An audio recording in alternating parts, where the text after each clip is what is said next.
آپ کو کسی وفا اور سلامتی کی امید نہیں رکھنی چاہیے۔ جناب حسین نے فرمایا ابن زبیر میں بات کا اور قول کا پکا ہوں، میں وعدہ کر چکا ہوں، میں جا کر کے رہوں گا۔ عبداللہ ابن زبیر بڑی قیمتی بات فرماتے ہیں، فرمایا نواسہ رسول مجھے پتا ہے آپ جو فیصلہ کر لیتے ہیں نا پھر اس پہ ڈٹ جاتے ہیں، میں آپ کو کبھی نہ جانے دیتا، میں آپ کے گھوڑے کے آگے لیٹ کر کے بھی آپ کا راستہ روک لیتا، لیکن میں جانتا ہوں کہ آپ مجھے اپنے گھوڑے کے پاؤں کے نیچے روند کر کے بھی چلے جائیں۔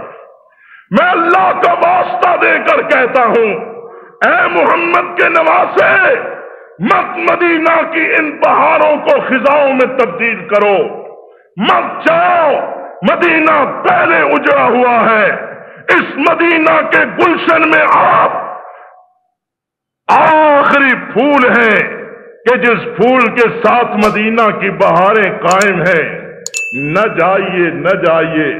لیکن نواسہ رسول سفر کوفہ نہیں کر رہے تھے، نواسہ رسول باغ جنت کی طرف سفر کر کے جا رہے تھے۔ نکلے، مدینے کو نمناک آنکھوں کے ساتھ الوداع کہا، مدینے والوں استودعکم اللہ، اللہ کے حوالے اپنے نانا کے روزے کی طرف نگاہ کر کے کہتے ہیں اے میرے نانا کے شہر، جا رہا ہوں اللہ کے سپرد، دیکھیے کیا بنتا ہے۔ دراصل بات یہ ہے بندہ بڑی تدبیریں کرتا ہے لیکن خالق عرش پہ تقدیر بناتا ہے، اور تدبیروں کے سامنے تقدیر کے سامنے تدبیر کا کوئی بس نہیں چلتا، تدبیریں بے بس اور بے کس ہو جاتی ہیں تقدیر رب کے سامنے۔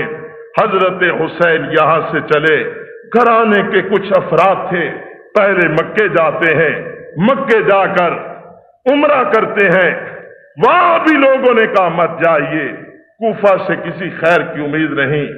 ادھر حسین اپنے سفر کو جاری رکھے ہوئے ہیں، ادھر ذرائع کوفہ چلتے ہیں پھر ایک بار، وہاں 40,000 کوفیوں نے جب بیعت کر لی، کوفے کے گورنر نعمان ابن بشیر تھے، یزید کو دمشق میں پتہ چلا، اس نے کہا نعمان یہ کیا ہو رہا ہے؟ اگر یہی بات ہے شورش برپا ہوگی، فتنہ برپا ہوگا، تم ان لوگوں کو کچل دو۔ نعمان نے کہا میں آل محمد کے ساتھ کوئی سختی نہیں کر سکتا۔ نعمان ابن بشیر کو معزول کر دیا گیا، عبید اللہ ابن زیاد کو کوفے کا گورنر بنایا گیا۔ عبید اللہ نے آتے ہی اس شورش کو دبانے کی کوشش کی جو ان کے سام کے مطابق شورش تھی، اور کہا کہ مسلم باز آ جاؤ، سختی کی، سخت تقریر کی۔ آہستہ آہستہ کوفیوں نے مسلم بن عقیل کا ساتھ دینا آہستہ آہستہ کھسکنے لگے، حضرت السلام علیکم، ہم جا رہے ہیں، صدقے قربان جائیں، ہم جا رہے ہیں۔ ایک ایک کر کے مسلم بن عقیل یکا و تنہا ہے۔ اب گرفتاری کے لیے سپاہی پیچھے پیچھے، جناب مسلم بن عقیل اب جان بچانے کی کوشش کرتے ہیں۔ میزبانوں نے بھی کہا حضرت آپ جائیں، اب ہمارے بچوں کو خطرہ آپ کی وجہ سے، ہم نے بڑا ثواب کما لیا، اب آپ تشریف لے جائیں۔ رات کا وقت، مسلم کبھی ایک گلی میں، کبھی دوسری گلی میں، کبھی ایک گھر کبھی دوسرے گھر، دروازے کھٹکھٹا رہا ہو، اللہ کے بندو دروازہ کھولو، کل تو تم بڑے کندھوں پہ اٹھا کے نعرے لگا رہے ہو، تو پرسوں بیعت کر رہے تھے، اور آج گھر کا دروازہ بھی کوئی کھولنے کے لیے تیار نہیں۔ پورے کوفے میں ایک فرد تھا، ہانی بن عروہ، جس نے وفاداری کا حق ادا کیا، اور علم الانساب والوں نے لکھا کہ اس ہانی کا تعلق کوفہ سے نہیں تھا، کوفہ میں بستا تھا لیکن کسی دوسری جگہ سے آ کر یہاں آباد ہوا تھا۔ اس نے کہا حضرت آئیے، کوئی بات نہیں، دیکھی جائے گی، آپ عقیل کے بیٹے ہیں، علی کے بھتیجے ہیں، حسین کے چچا زاد ہیں، میں آپ کا ساتھ نہیں چھوڑ، آپ آئیے۔ مسلم حیران ہیں اور پکارتے ہو کوفے والوں اور نعرے لگانے والوں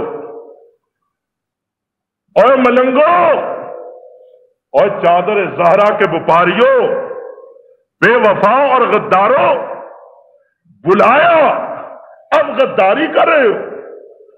حضرت مسلم نے دیکھا حالات بگڑتے چلے جا رہے ہیں، ٹانگ کے پکڑ لیا گیا، ہانی کے گھر سے گرفتار کر لیا گیا، اور عبید اللہ ابن زیاد نے مسلم بن عقیل کو شہید کروانے کے بعد آپ کی لاش کو شہر کے چوراہے کے اندر لٹکا دیا اور کہا کہ جس نے بھی اس سلطنت سے غداری کی کوشش کی اس کا انجام وہی ہوگا جو مسلم بن عقیل کا ہوا۔ مسلم شہید ہو گئے، حسین ادھر مکہ سے چلتے، وہاں سے اب کوئی پیغام لے کر آتا ہے، حسین راستے میں ہے، حسین کو اطلاع ملی کہ کہاں جا رہے ہیں جناب؟ کہا کوفے جا رہا ہوں۔ کس لیے جا رہے ہیں؟ کوفے والوں نے بلایا ہے، بڑی چاہت سے، بڑے اصرار سے بلایا ہے، میں وہاں جا رہا ہوں۔ حضرت کیوں جا رہے ہیں آپ کو پتہ ہے؟ کہا مسلم وہاں پہنچے ہوئے، انہوں نے کہا جواب دیا گیا جناب وہ نعرے باز بھاگ گئے، انہوں نے آپ کے ہم ساتھ مسلم کا ساتھ چھوڑ دیا، اور آپ کی اطلاع کے لیے یہ روح فرسا خبر آپ کو سناتے ہیں کہ مسلم بن عقیل شہید کر دیے گئے۔ حسین انا للہ و انا الیہ راجعون پڑا۔ مسلم کے بچے بھی قافلہ حسینی میں شامل تھے۔ حسین نے ان یتیم بچوں کے سر پہ ہاتھ پھیرا اور اپنے ساتھیوں سے مشورہ کیا کہ اب بساط الٹ چکی، اب کیا کیا جائے؟ کچھ نے کہا جانا چاہیے، کچھ نے کہا نہیں جانا چاہیے، حالات ہی ناسازگار۔ حضرت حسین نے یہاں ایک رقت آمیز خطبہ ارشاد فرمایا اور اس میں یہ فرمایا کہ کچھ بھی ہو، بہرحال اب نواسہ رسول کے قدم آگے بڑھنے کے بجائے پیچھے نہیں پلٹیں گے، آگے ہی بڑھیں گے۔ ہاں، رات کے اندھیرے میں میں تمہیں اجازت دیتا ہوں، بغیر شرمسار ہوئے جو میرا ساتھ چھوڑتا ہے چھوڑ کر چلا جائے، میں کسی کو مجبور نہیں کرتا، لیکن میں جاؤں گا، حالات کا سامنا کروں گا۔ واقعی جب یہ قافلہ سرزمین کوفہ کی طرف رواں دواں ہے، عبید اللہ ابن زیاد نے کوفے سے بہت آگے نکل کر فرات کے کناروں سے بھی آگے اس میدان میں کہ جس کو آج تاریخ کربلا کے نام سے پہچانتی ہے، وہاں آ کر گھیرا ڈال لیا گیا اور کہا حسین آگے مت بڑھیے۔ اب ایک ہی صورت ہے کہ آپ اس شورش اور فتنے کو ختم کریں۔ حسین نے کہا میں فتنہ پھیلانے کے لیے نہیں آیا، فتنہ مٹانے کے لیے آیا، اور مجھے ان کوفے والوں نے طلب کیا ہے، یہ میرے ابا کے مرید ہیں، یہ میرے بابا کے چاہنے والے ہیں، یہ ان کے محب ہیں، یہ ان کی محبت سے سرشار، ان کے نام کی مالا جپتے ہیں، میں ان کے طلب کرنے پر آیا۔ عبید اللہ بڑا سخت گیر حکمران تھا، اور یزید نے بھی اس کے لیے کہا تھا ابن مرجانہ پہ اللہ لعنت کرے، جو اس نے حسین کے ساتھ سلوک کیا، میں نے کبھی نہ چاہا تھا نہ کہا تھا۔ بہرحال حسین محصور کر لیے گئے۔ اب حضرت حسین نے جب دیکھا کہ گھیرا تنگ ہوتا جا رہا ہے، آپ نے فرمایا تین باتیں ہیں، تینوں میں سے کوئی ایک مان لو، یا میں جہاں سے آیا ہوں مجھے وہیں واپس جانے دیا جائے، بات ختم ہو جائے، یا مجھے براہ راست یزید کے ساتھ پاس پہنچا دیا جائے تاکہ میں اس سے دو دو باتیں کر کے ہم اپنا معاملہ آپس میں طے کر دیں، یا یہ بھی نہیں تو مجھے کسی سرحد پر مجاہدین کے پاس بھیج دیا جائے تاکہ میں کافروں کے ساتھ جہاد کرتا ہوا شہید کر دیا جائے۔ عبید اللہ نے کہا نہیں، شاہ سے زیادہ شاہ کے وفادار بھی برے ہوتے ہیں، یہ مصائب بڑے بڑے شاہوں کو لے ڈوبتے ہیں، بڑے بڑے لوگوں کا بیڑا غرق کر دیتے ہیں۔ عمدی حاشیہ برداری اور خوشامد کرنے والے عبید اللہ بھی ایسا ہی تھا، کہنے لگا حسین